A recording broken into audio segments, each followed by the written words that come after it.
Aplicando a chave ao cubo de Metatron. Aquele cavalheiro dos maçons não respondeu a pergunta especificamente, como o círculo e o quadrado se encaixavam no cubo de Metatron. Na verdade, acho que ele nunca viu o cubo de Metatron, mas alguma coisa que ele disse inspirou alguma coisa dentro de mim, de modo que entendi o que era. Logo depois de ele sair, eu sabia a resposta. Conforme vocês sabem, o cubo de Metatron é realmente um objeto tridimensional, não um objeto plano. Tridimensionalmente, o cubo Metatron se parece com isto. É um cubo dentro de um cubo, tridimensionalmente. Então, girando-o para esta perspectiva, obtemos este aspecto quadrado. Depois de ter feito isso, vocês obtêm essa ilustração. A esta altura, podem deixar de lado o aspecto exterior. Tudo o que precisam são exatamente as 8 células originais. Ao redor dessas 8 células já existe uma esfera, a zona pelúcida. As células estão na forma de um cubo. Portanto, se desenharem tanto um círculo quanto linhas retas ao redor dele, terão a imagem do círculo e do quadrado que os anjos me mostraram. Fiquei contente. Os 2 círculos, esferas concêntricos. Mas então calculei o perímetro do quadrado e da circunferência do círculo, e eles não eram iguais. Fiquei decepcionado por muito tempo, porque imaginei que não conseguiria encontrar. Cerca de 3 anos depois descobri que havia encontrado, mas simplesmente não compreendera. Em geometria sagrada, quando se encontra alguma coisa que parece incorreta ou invalida a ideia que está tentando formar, é preciso ir se aprofundando, geralmente porque não se teve o quadrado completo ainda. O que descobri foi que a zona pelúcida tem uma espessura própria. Existe uma superfície interior e outra exterior. Toda membrana tem uma superfície interior e outra exterior. E quando se usa a superfície exterior da zona pelúcida, as proporções dão uma razão π quase perfeita. O tamanho da imperfeição é, na verdade, parte da equação. Saberão o que isso significa em instantes. É por isso que há 2 linhas ao redor da flor da vida, o círculo interior e o exterior da zona pelúcida. Portanto, daqui por diante, sempre que virem 4 círculos em um quadrado, estaremos falando sobre o ovo da vida, as 8 células originais. Podem tomar isso como definitivo. Portanto, nessa ilustração, desenhei todas as linhas que o maçom desenhou só para ver como elas se alinhariam e o que aconteceria. Portanto, o desenho do maçom com as 8 células. Nada precisa estar acontecendo no meio do desenho que eu pudesse ver, embora suspeitasse de alguma coisa nesse ponto, tendo a ver com o círculo que simplesmente se encaixaria no meio das 4 esferas. Mas descobri que os cantos do quadrado, um cubo na verdade, definem os centros exatos da camada exterior das células da divisão em 16 células, como no ponto A. Essa era uma observação interessante. Então comecei a rabiscar e a estudar mais a fundo para ver o que significavam. Obviamente, os anjos queriam que eu percorresse esse caminho, mas eu não fazia ideia de onde esse caminho me levaria. Estudando o Cânone de Da Vinci. Decidi observar mais a fundo este desenho de Leonardo. Também me formara em artes plásticas, portanto tinha estudado grande parte da obra de Leonardo, mas só fui perceber muito mais tarde quantas obras ele havia produzido. Esse desenho tornou-se provavelmente uma das suas obras mais famosas. Talvez seja ainda mais importante para nós do que a Mona Lisa, ou qualquer das outras obras famosas dele.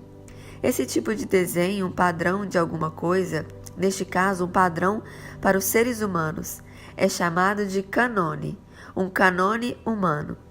A primeira coisa que me chamou a atenção nesse desenho é como todos nós incrivelmente nos sintonizamos com ele. Por exemplo, considerando que uma imagem de vídeo tenha 30 quadros por segundo. Basta projetar um único quadro desse desenho de Leonardo e ainda assim as pessoas o reconhecem imediatamente. Sabemos que ali tem algo importante. Talvez não saibamos exatamente o que é, mas ainda assim retemos a imagem. Há uma tremenda quantidade de informações sobre nós nesse desenho, mas acontece que ele não é realmente sobre nós. É sobre quem éramos, não sobre quem somos agora. Para começar essa análise, observem primeiramente que há linhas desenhadas sobre os braços e o tronco, através do peito, e sobre as pernas e o pescoço. A cabeça está dividida em outra série de linhas. Observem que os pés estão desenhados tanto a 90 graus quanto a 45 graus, coisas sutis. Também observem que se parassem com os braços abertos e as pernas unidas, formariam um quadrado ou um cubo ao redor do seu corpo, como no desenho de Leonardo. O centro desse quadrado está localizado exatamente onde estão as 8 células originais, que é também um quadrado ou cubo, no centro do seu corpo. Observem um pequeno cubo ao redor das suas células originais e o cubo maior ao redor do seu corpo adulto. Parando com os braços estendidos como o homem de Leonardo, há uma diferença entre a altura e a largura do seu quadrado. Demonstrou-se por computador, medindo-se uma centena de pessoas ou mais, que há uma diferença de 1/1000 de polegada entre a largura dos braços esticados e a altura. Embora não tenha entendido por muito tempo por que existia essa diferença, acho que agora sei. Ele tem a ver com a série de Fibonacci, em que a vida se baseia. Vocês verão isso em breve. Se abrirem as pernas para o lado, a exemplo das pernas exteriores do desenho de Leonardo, e levantarem os braços como os braços de cima, um círculo ou uma esfera perfeitos encaixam-se ao redor de seu corpo, e ao seu centro estará localizado exatamente no umbigo. Ao fazer assim, o círculo e o quadrado tocam-se exatamente embaixo, movendo o centro do círculo para o centro do quadrado. O círculo e o quadrado se sintonizam, como acontece no desenho maçônico e no desenho que mostra a nave de guerra sobreposta no topo da grande pirâmide. Esse é um importante segredo da vida. Medindo quase todas as cópias dos desenhos de Leonardo, descobre-se que o círculo é na verdade um oval e o quadrado é na verdade um retângulo. É diferente em todos eles porque foram copiados e dobrados muitas vezes, mas no desenho original, preciso, o comprimento da mão, da linha do pulso até o dedo mais longo, equivale à distância do alto da cabeça até o topo do círculo, quando os dois centros estão alinhados. Esse mesmo comprimento se manifesta entre o umbigo e o centro do quadrado. Portanto, quando se unem os dois centros, tudo se alinha. As razões π do corpo humano. Enquanto descobria isso, pensei: essas formas geométricas que temos parecem estar tanto fora quanto dentro do corpo. Uma das coisas que os anjos disseram, que realmente me chamaram a atenção, foi que o corpo humano é padrão de medida do universo, que absolutamente tudo no universo pode ser medido e determinado a partir do nosso corpo e dos campos de energia que o envolvem. Considerando que a razão π parecia ser um aspecto tão importante para os maçons e considerando que continuamos sempre nos deparando com ela, eu queria ver onde ela podia ser encontrada no corpo humano. Descobri isso e, é claro, outras pessoas também descobriram. Entendam nessa ilustração. O quadrado mostrado é o quadrado em volta do corpo, como no desenho de Leonardo, e que a linha dividindo o quadrado no meio é a linha central do corpo humano. Também observe que a linha B não é apenas a diagonal da metade do quadrado, mas também é o raio do círculo. Agora, se estiverem interessados em matemática, vejam essa ilustração, que prova que a razão π é encontrada nos campos geométricos ao redor do corpo, pelo menos nessa relação. Há muitas outras relações π dentro e ao redor do corpo. Como podem ver, a razão π é igual a 1 sobre 2 mais raiz quadrada de 5 sobre 2. Se puserem isso no seu computador, verão um número transcendental de π continuar até o seu computador esgotar a memória. Sei que a maioria de vocês não se importa, mas estou apresentando essas informações para poucos. A propósito, vou dizer-lhes apenas isso. Quando estudarem a geometria sagrada, descobrirão que as diagonais são uma das chaves mais importantes para extrair informações das suas formas. Além das sombras, de expandir de 2 para 3 dimensões, de comparar homem com mulher e assim por diante. Nunca falha. Acredito que tenha sido Buda quem pediu aos seus discípulos para completar o próprio umbigo. Seja quem for, comecei a entender quando estudei que existe muito mais no umbigo do que os olhos podem ver.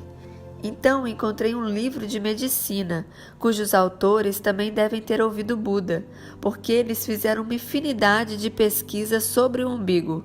O que as geometrias mostram é que, idealmente, o umbigo se situa na razão π, entre o alto da cabeça e a planta dos pés. Isso é o que a maioria dos livros indica. Os autores descobriram que quando o bebê nasce, o seu umbigo se situa no exato centro geométrico do corpo. Tanto os bebês do sexo masculino quanto os bebês do sexo feminino começam dessa maneira. E quando crescem, o umbigo começa a mover-se para a cabeça. Ele sobe até a razão π, depois continua a subir. Então ele desce outra vez abaixo da razão π, oscilando durante os anos de formação. Não sei em que idade isso acontece, mas esses movimentos e localizações acontecem em idades específicas. Na realidade, ele nunca para na razão π perfeita, nem nos homens nem nas mulheres. Mas se me lembro corretamente, o umbigo masculino termina ligeiramente acima da razão π e o umbigo feminino imediatamente abaixo dela. Se tirarem a média dos pontos masculino e feminino, terão a razão π perfeita. Portanto, embora o desenho de Leonardo seja de um homem, ele supõe que ele esteja na razão π, mas é claro que na natureza não estaria. Da Vinci descobriu que desenhando-se um quadrado ao redor do corpo, depois uma diagonal do pé para a ponta do dedo da mão estendido, depois desenhando uma linha paralela, outra daquelas linhas paralelas, do umbigo horizontalmente sobre o lado do quadrado, essa linha horizontal cruza a linha diagonal exatamente na sua razão π, como a ilustração, assim como a da linha vertical da cabeça aos pés. Considerando que esteja nesse ponto perfeito, não ligeiramente abaixo como nas mulheres, nem ligeiramente acima como nos homens, isso significa que o corpo humano está dividindo em razões π de cima a baixo, o que afirmamos antes. Se essas linhas fossem os únicos lugares do corpo humano onde a razão π se localizasse, isso provavelmente já seria um fato interessante. Mas a verdade é que a razão π se localizam em centenas de lugares ao longo do corpo, e isso não é uma simples coincidência. Eis aqui algumas localizações óbvias da razão π no corpo humano. O comprimento de cada osso do dedo tem uma razão π com o osso seguinte, conforme mostramos no desenho inferior. A mesma razão ocorre com todos os dedos das mãos e dos pés. Essa é uma relação relativamente incomum, porque um dedo é mais comprido do que o outro, no que parece ser uma medida arbitrária, mas não é arbitrária, nada no corpo humano é. As distâncias dos dedos, assinaladas de A a B, AC, AD e AE, estão todas na razão π, assim como os comprimentos das falanges F, AG, AH. Se compararem o comprimento da mão e o comprimento do osso do antebraço, há uma razão π, assim como o comprimento do osso do antebraço comparado com o osso do braço. Ou considerarem o comprimento do pé com o osso da perna, ou esse osso com o osso da coxa, e assim por diante. Essa razão π é encontrada ao longo de toda a estrutura óssea, em todos os tipos de lugares e maneiras. Normalmente ela está em lugares em que algo se curva ou muda de direção. O corpo também o faz por meio de tamanhos proporcionais de uma parte à outra. Se estudarem isso, ficarão continuamente impressionados. A ilustração é outra maneira de mostrar a razão π. Se fizerem uma curva, de modo que possam ver como uma curva está ligada à outra, poderão ver todas as razões π do corpo humano em cascata. Essa ilustração é do livro The Power of the Limits, de George Doxey. Recomendo enfaticamente esse livro. Observem que sobre esse homem ele desenhou uma linha para o umbigo ligeiramente acima de onde a razão π real se localiza. Ele sabia disso, e muitos poucos autores que li compreendiam isso.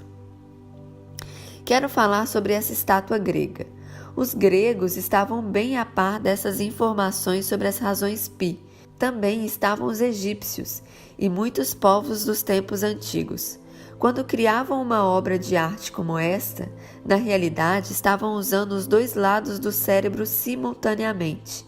Eles usavam o hemisfério cerebral esquerdo para medir tudo com muito cuidado, quero dizer, verdadeiramente com maior cuidado, não mais ou menos ou quase. Eles mediam para ter certeza de que tudo estava matematicamente correto, de acordo com a proporção π. Para ser tão criativos quanto queriam, eles também usavam o hemisfério cerebral direito. Eles podiam pôr qualquer expressão na face e fazer com que a estátua segurasse qualquer coisa ou fizesse qualquer coisa que quisessem. Os gregos combinavam o hemisfério cerebral esquerdo com o direito. Quando os romanos surgiram e tomaram a Grécia, não sabiam absolutamente nada sobre a geometria sagrada. Eles viram a incrível arte dos gregos e tentaram copiá-la, mas se compararem a arte grega e a arte romana, depois da conquista da Grécia, a arte romana parece ter sido feita por amadores. Muito embora os artistas romanos fossem realmente bons no que faziam, eles simplesmente não sabiam que deviam medir tudo, que precisava haver esse tipo de perfeição para que o corpo parecesse real. A razão π em todas as estruturas orgânicas conhecidas. A matemática da razão π se aplica não só à vida humana, mas a todo o aspecto de todas as estruturas orgânicas conhecidas. Ele pode ser encontrado em borboletas ou libélulas, nas quais cada pequena seção da cauda tem a sua proporção de acordo com a razão π. Os comprimentos das partes da libélula formam razões π. Este ilustrador estava preocupado com uma coisa, mas também podem ver onde estava cada pequena curva nas pernas, o comprimento e a largura das asas, o tamanho da cabeça comparado à sua largura e o comprimento de tudo. Podem continuar sem parar e vão continuar encontrando a razão π em toda a parte que olhar. Observem esse esqueleto de rã e verão como cada osso está de acordo com os padrões da razão π, assim como no corpo humano. Os peixes, eu acho, são realmente incríveis, porque não parece que sigam essa coisa da razão π, e há tantas espécies deles, mas ao analisá-los, a razão π está presente também. A outra medida universal que encontrarão, sobre a qual já comentei antes, é a dos 7,23 centímetros, o comprimento de onda do universo.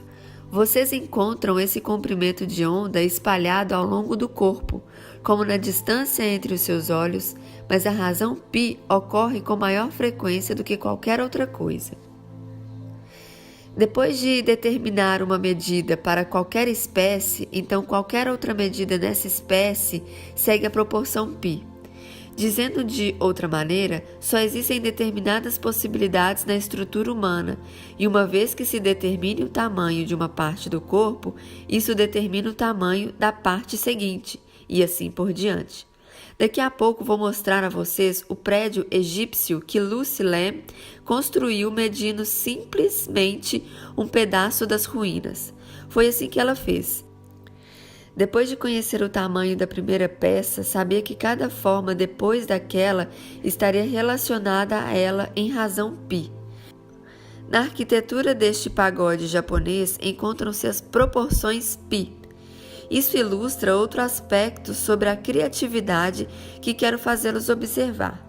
Quando esse prédio foi projetado e construído, cada uma das distâncias foi medida cuidadosamente para igualar as diversas linhas mostradas, e foi medido cuidadosamente onde seria aplicada cada tábua, até essa pequena esfera no topo, de modo que correspondessem a essas relações que estamos estudando e se conformassem a elas.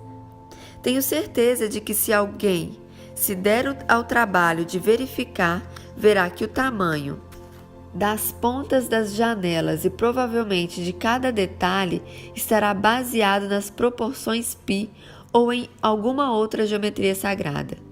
Outra arquitetura clássica em todo o mundo aplicava os mesmos princípios. O Parthenon grego parece realmente diferente das construções japonesas, mas o Parthenon incorpora a mesma matemática. E a Grande Pirâmide parece muito diferente dessas outras edificações, mas também incorpora a mesma matemática, só que muito mais. O que estou dizendo é que o seu hemisfério cerebral esquerdo pode entender e usar essa matemática e não prejudicar a criatividade de maneira nenhuma. Pode até mesmo melhorá-la. Os retângulos de proporção áurea e as espirais ao redor do corpo. Vocês podem imaginar de onde elas vêm. Viemos numa espiral, a galáxia, que tem braços espiralados. Vocês estão usando espirais para ouvir os sons Vocês estão usando espirais para ouvir os sons ao seu redor, porque o pequeno aparato nas suas orelhas é em formato espiral. Há espirais em toda parte na natureza. Quanto mais olharem, mais encontrarão. As espirais são encontradas nos frutos do pinheiro, nos girassóis, nos chifres de alguns animais, na galhada dos veados, em conchas marinhas, nas margaridas e numa porção de plantas. Se colocarem a mão aberta à sua frente, o polegar voltado para o seu rosto, observem o movimento enquanto enrolam os dedos para formar o punho, começando com o dedo mínimo. Eles traçam uma espiral de Fibonacci. Essa é a espiral muito especial conforme verão. De onde vêm as espirais? Elas precisam vir de algum lugar e precisam ser geradas a partir da dinâmica do sistema original, a flor da vida, se o que acreditamos for verdade. Bem, tudo o que precisam fazer é voltar ao corpo humano, ao mesmo padrão em que encontramos para a razão π. Se vocês simplesmente tomarem a linha diagonal, projetarem-se na base, depois concluírem um retângulo formado com a nova extensão, terão um retângulo de proporção áurea, a fonte da espiral de proporção áurea. O retângulo exterior deste desenho é chamado de retângulo de proporção áurea, igual ao anterior. Para obter um outro retângulo de proporção áurea, você só precisa medir a aresta menor do retângulo, lado A, e marcar essa distância ao longo do lado maior, lado B, que faz um quadrado, com dois lados iguais, A igual a C. A área restante, D, é outro retângulo de proporção áurea. Então, podem considerar a aresta menor de novo e marcar essa distância ao longo da aresta mais longa, para fazer outro quadrado. E o que sobra à esquerda é ainda outro retângulo de proporção áurea. Isso pode continuar para sempre. Observe que cada retângulo recém-formado gira 90 graus. Se traçarem diagonais através de cada retângulo, elas se cruzam exatamente no centro da espiral que formaram. Podem ver como as diagonais se tornam uma chave para mais informações. A linha F tem uma razão de proporção áurea em relação à linha E, continuando para dentro. Podemos dizer que F está para E, assim como G está para F, e H está para G, assim como I está para H, e assim por diante. Há outros tipos de espirais, mas a espiral de proporção áurea é da maior importância na criação. Espirais masculinas e femininas. Existem dois tipos de energias que se movem através dos retângulos de proporção áurea. Uma energia corresponde às diagonais que cruzam os quadrados, movendo-se em voltas de 90 graus, mostradas em preto. Essa é a energia masculina. A energia feminina é a linha que continua se curvando em direção ao centro, mostrada em cinza. Assim, vocês têm uma espiral logarítmica feminina de proporção áurea, juntamente com uma espiral masculina que usa linhas retas em voltas de 90 graus na razão π. Em grande parte da obra que vou lhes mostrar, estaremos observando apenas o aspecto masculino, mas devem lembrar-se de que o aspecto feminino está sempre presente.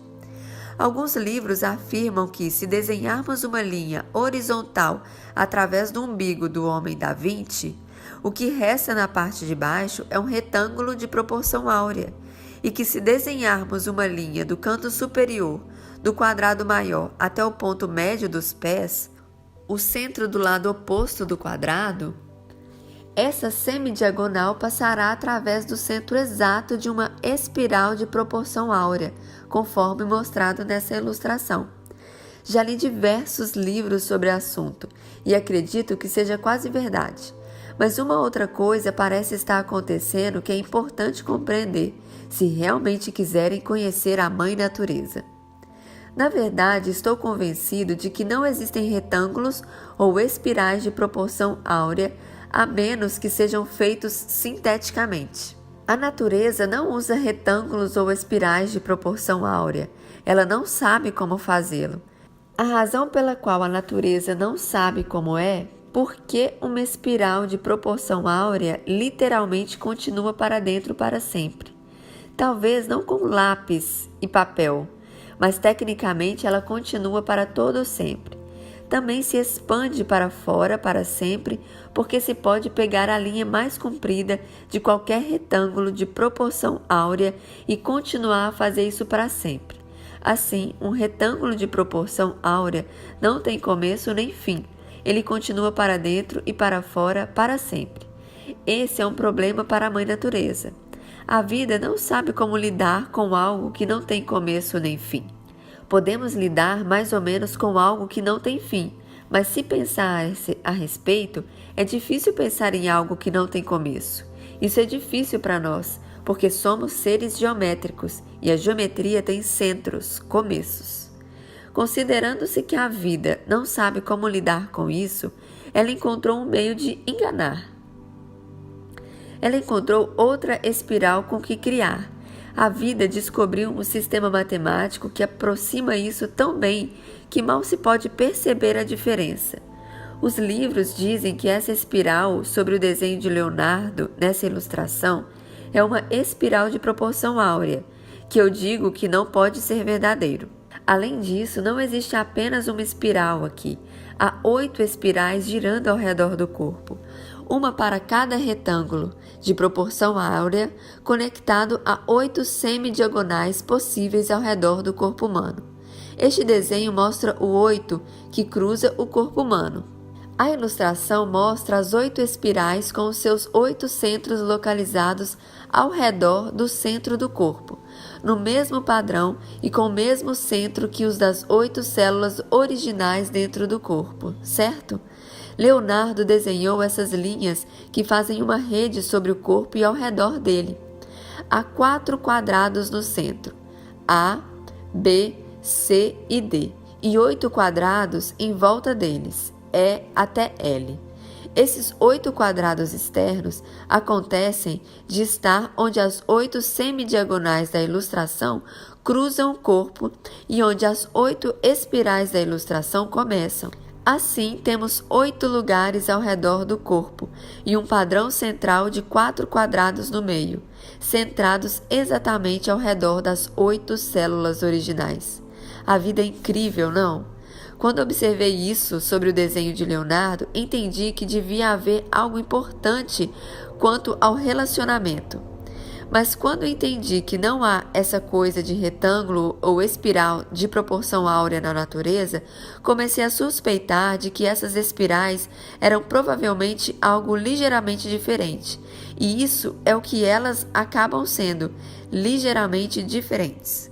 Resultou que essas espirais são Fibonaccis da natureza, as quais estudaremos no próximo capítulo. Compreender a diferença entre a proporção áurea e as espirais de Fibonacci pode parecer simples e sem importância, até que o quadro como um todo da natureza se expande e revela algo assustadoramente além dessa relação. Ninguém jamais poderá compreender porque os 83 mil lugares sagrados na Terra foram construídos ou qual seria o seu propósito sem conhecer essa diferença.